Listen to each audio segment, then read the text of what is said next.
अभी मुझे 5 महीने हो गए। 5 महीने ऐसा था कि मतलब मेरे लिए वहाँ रुकना 60,000 या 6 मान की कर। एक लिमिट तक हेल्प करती है सब। एक दिन बाहर भी काटी है, रात सो नहीं पाई। अच्छा, तो ये स्कूल की तरफ से कोई नोटिस नहीं आया था कि ये चीज़ें प्रिपेयर रखो? बहुत गलत चीज़ है यार, मतलब। So we are here in the middle of nowhere and I'm so proud to found this place. I mean it was a year ago जब मैं यहाँ पे ऐसे घूमता घामता आ गया था। मैंने ये जगह, ये कैफ़े डिस्कवर किया था, that cafe over there. मेरा by the way ध्यान भटका उस बॉल पे। I don't know if you guys can see it. Bro, what's that? That pumpkin looking thing over there. Oh, that's a float. What does that mean? Like something to float and support nets and stuff. बहुत सी cockroaches हैं यहाँ पे और मुझे cockroach बिल्कुल पसंद नहीं है। Look at this. It feels disgusting. Till the point you realize कि without them the ecosystem will disbalance. The difference between these insects and the cockroach is that they have courtesy. They're not gonna come to your face. They just run away. We look at them and feel disgusting, but in actuality they feel disgusted. Oh, human. Hell yeah!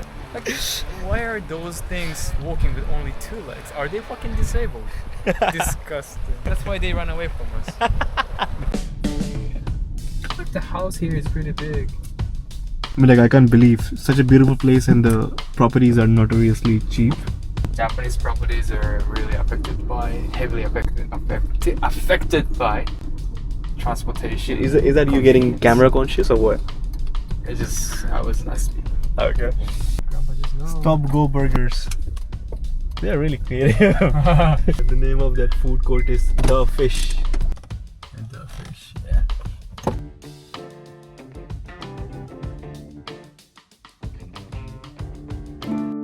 So the trip was amazing as usual. वो जगह मेरे को बहुत पसंद है और मेरा plan वहाँ जाने का इसलिए बना था क्योंकि लास्ट के 2 वीक मैंने फुल हासिल किया।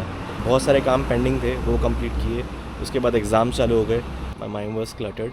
सो मैंने दोस्त को कॉल करके बोला कि क्यों ना कहीं चलते हैं थोड़ा बाहर, लाइट वाइट लंच पे, डिनर पे, कहीं पे। तो हमने यहाँ जाने का प्लान किया।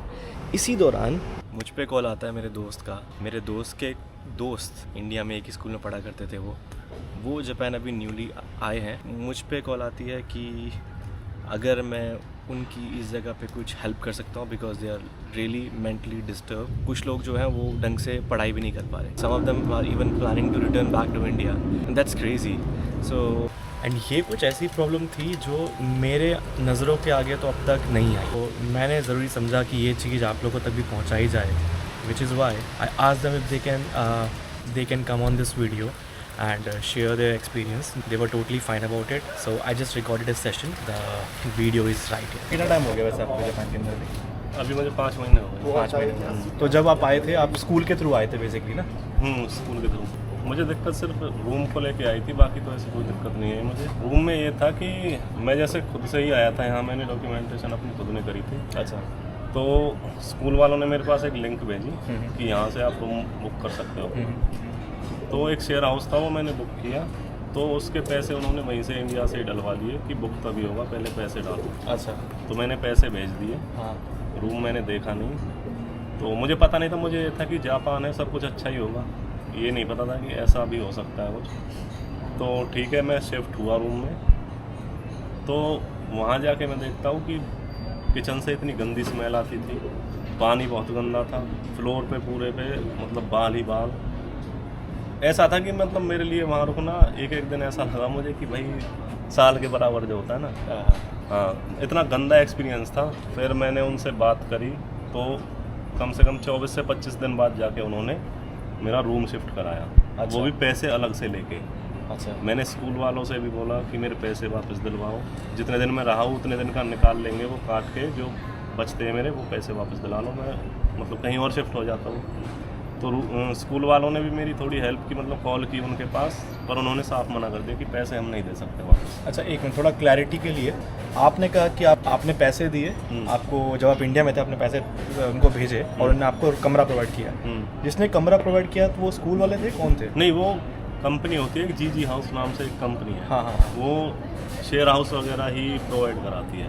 और उसका- वो जीजी हाउस किसने इंट्रोड्यूस किया था आपको, स्कूल वो ने किया? स्कूल वालों ने इंट्रोड्यूस किया था। हाँ, ओके ओके ओके ओके। वो हमारे स्कूल वाले जो है उनके पास हॉस्टल वगैरह कुछ नहीं है, हाँ हाँ। तो वो ऐसे ही लिंक सेंड कर देते हैं किसी कंपनी की कि इनसे बात करो, जो आपको रूम ठीक लगे अपने कन्वीनियंस के हिसाब से वो लोकेशन देखो, रूम देखो, रेंट वगैरह जो तुम्हारे हिसाब से सूटेबल है। और वो कितना चार्ज किया था उन्होंने आपसे?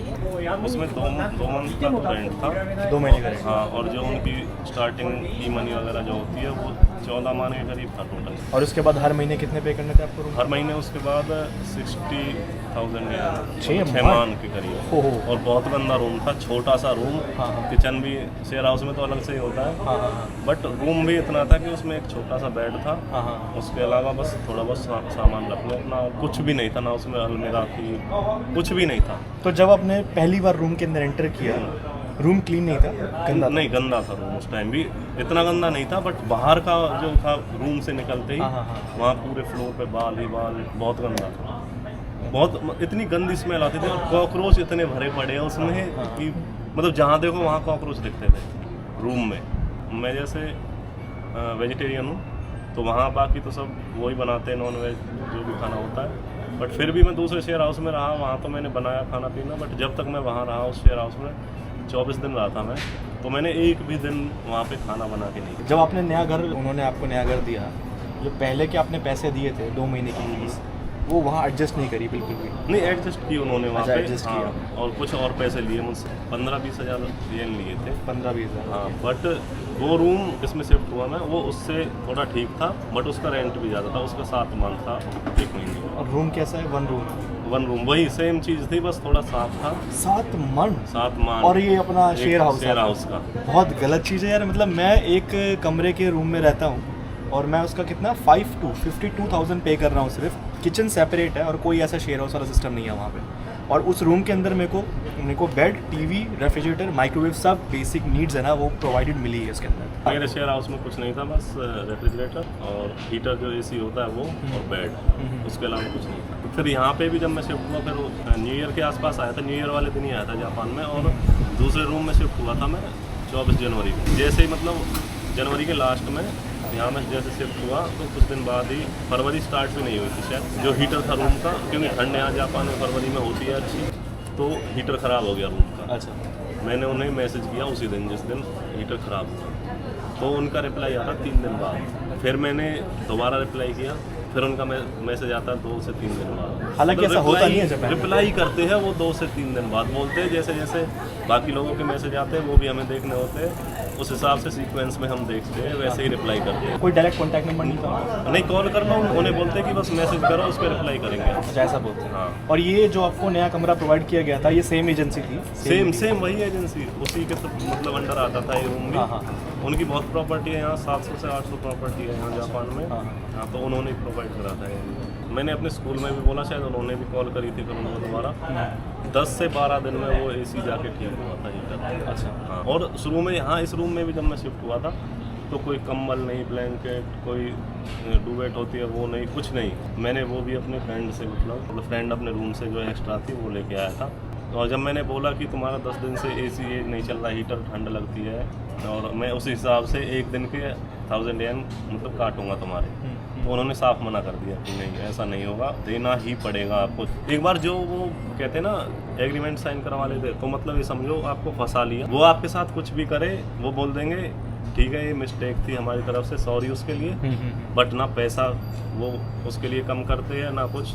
जो एग्रीमेंट में लिखा तुम्हें तो वो देना ही पड़ेगा, उनकी मिस्टेक के लिए भी तुम्हें ही पे करना पड़ेगा, वो कुछ नहीं है। जो आपने एसी ठीक करवाया उसके एक्स्ट्रा चार्जेस लिए? नहीं, उसके एक्स्ट्रा चार्ज नहीं लिए, बट 10 से 12 दिन में वो जाके ठीक हुआ। जो मेरा एक्सपीरियंस था ना कि जापान में ऐसा होता है, उसका बिल्कुल अपोजिट था यहाँ पे। अगर आप किसी के थ्रू आ रहे हो, जैसे कोई इंस्टीट्यूट के थ्रू आ रहे हो, कोई आपका टीचर मतलब डॉक्यूमेंटेशन करा रहा है आपकी, तो पहले तो उससे कंफर्म करके आओ कि मुझे यहाँ रहना है, यहाँ मेरा रूम रहेगा।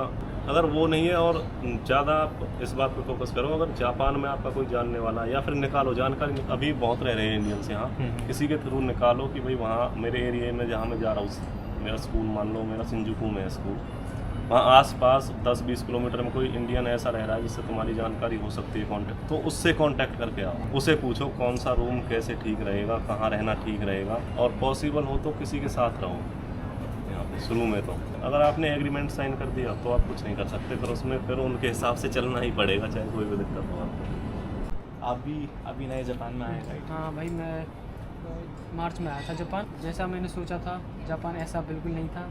सोचा था कि वहाँ पे जाके मेरे दोस्त कुछ हेल्प करेंगे, पर एक लिमिट तक हेल्प करते हैं सब। की थी, ऐसा नहीं है हेल्प नहीं की, पर एक लिमिट तक की। सीधा दोस्तों पे उंगली है सीधा।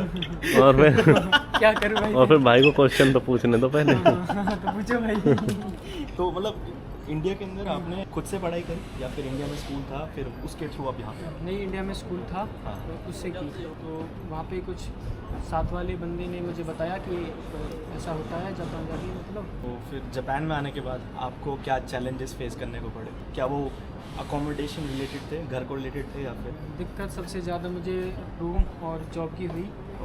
सोचा था वहाँ पे जाके ही रूम मिल जाएगा, पर ऐसा कुछ नहीं हुआ। बहुत ज़्यादा ढूंढना पड़ा। ऐसा भी हुआ कि एक दिन बाहर भी काटी है, रात सो नहीं पाई। अच्छा, बाहर काटी? हाँ, बाहर भी काटी है। एक लिमिट तक हेल्प करते हैं सब। मैंने की थी भाई, इल्जाम मत लगा यार। मैंने अपने रिस्क पे 10 दिन रूम में रखा शेयर हाउस में, जबकि शेयर हाउस में रख नहीं सकता कोई। अच्छा, तो जैसे भाई का था कि उनको वो पहले से ही उनने यहाँ पे रूम बुक कर लिया था अपना, आपने रूम बुक नहीं किया? हमारा ऐसा नहीं था। हमने सोचा कि वहाँ जाके ही करेंगे। अच्छा। ऐसे नहीं पता था कि अगर आप रूम कर रहे हो तो उस रूम करने में 10 से 15 दिन लग जाते। हमें बहुत ज़्यादा टाइम लगा उसे करने में। तो ये स्कूल की तरफ से कोई नोटिस नहीं आया था कि ये चीज़ें प्रिपेयर रखो ताकि आपको दिक्कत ना हो? ऐसा कुछ नहीं। ना ही इंडियन स्कूल के थ्रू आया, ना ही जापानी स्कूल के थ्रू आया? नहीं नहीं नहीं, उन्होंने बताया ही नहीं कि वहाँ पे जाके ऐसा कुछ होगा। ये था कि जाएंगे और जैसे इंडिया में होता है रूम ले लेते हैं, हाँ। पर ऐसा यहाँ पे नहीं है।